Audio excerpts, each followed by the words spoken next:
കൊണ്ട് ഞാൻ തോറ്റു. ഓ, എന്തൊരു പൊണ്ണൻ എലി! 2 കിലോ വരും. ദേണ്ടേ, അവിടെ ചൊറിയും കുത്തിയിരിക്കുന്ന നേരത്തെ ഇതിനെ ഒന്ന് പിടിച്ചാൽ എന്നാ? പിന്നെ എന്റെ അപ്പന് പണ്ട് എലിപിടുത്തമല്ലായിരുന്നോ ജോലി? ഈശോയേ, എന്റെ കാഞ്ചീപുരം സാരി മീനയുടെ കല്യാണത്തിന് ഉടുക്കാൻ വെച്ചിരുന്നതാ. ഓ, നിങ്ങൾക്ക് എലിയെ പിടിക്കാൻ വൈകി പോയി മാത്രമെങ്കിലും പിടി.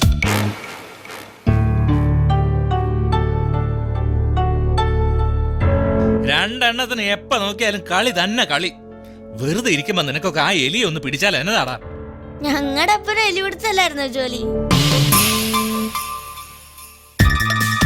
അയ്യോ, എന്റെ കുടയും എലി കരണ്ടു. എന്താടാ വായി നോക്കി നടക്കുന്നത്? വെറുതെ തിന്നാ മാത്രം അറിയാം. നിനക്ക് ആ എലിയെ പിടിച്ച എന്നാടാ? നിന്റെ അപ്പൻ എന്നതായിരുന്നടാ ജോലി? വേണ്ടേ, നിങ്ങളുടെ ഉണക്കക്കോട്ടും എലി കരണ്ടു. ഇനിയെങ്കിലും ഇതിന്റെ നാറ്റം പോയി കിട്ടുമല്ലോ.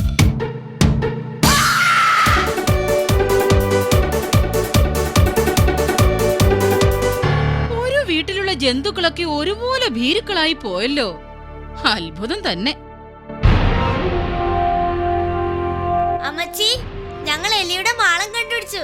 ദാ ഈ കോഴിക്കോടിനടിയില. നമുക്ക് നെലിവഷം വെക്കാം.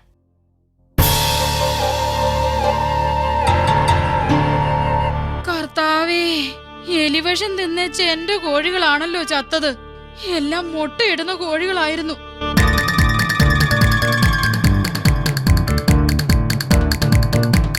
നിന്നെ എന്റെ കയ്യിലെങ്ങാനും കിട്ടിയാ ഞങ്ങള് ഷീനയുടെ കല്യാണത്തിന് പോവുക. ഇന്ന് അവനെ എങ്ങനെ പിടിക്കണം കേട്ടോ? അത് ഞങ്ങൾ ഏറ്റമ്മച്ചി.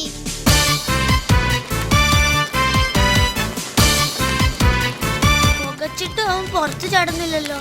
ഇനി എന്തു ചെയ്യും? നമുക്ക് എലിയുടെ മാളത്തി കമ്പിട്ട് കുത്തിച്ചാടി.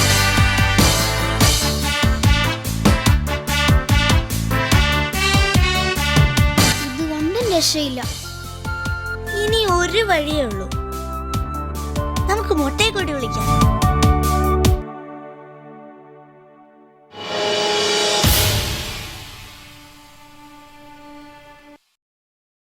അവസാനം ഒരു സൈനിക നടപടി അനിവാര്യമായി വന്നമ്മച്ചി.